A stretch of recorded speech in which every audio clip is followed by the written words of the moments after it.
Sucul natural de rodie este un dar miraculos al naturii, plin de vitamine și cu efect tonic asupra organismului.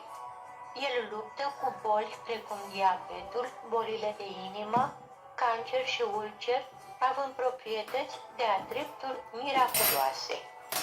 Efectele lui se văd în multe afecțiuni. Protejează sistemul cardiovascular și tensiunea arterială.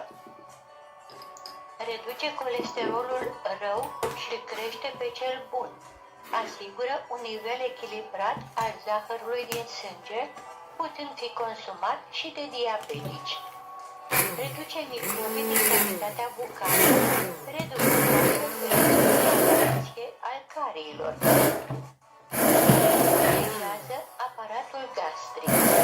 Previne anemia datorită procentului care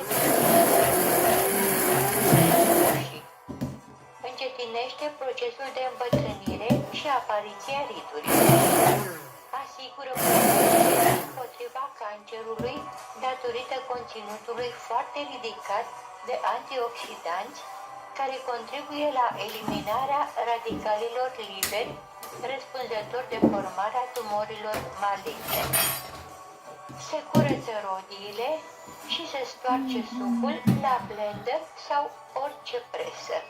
Se strecoară de semințe și se bea simplu, fără zahăr sau conservanți, eventual se poate îndulci cu o lingură de miere. Este o porție de sănătate de care avem cu toții nevoie, măcar din când în când.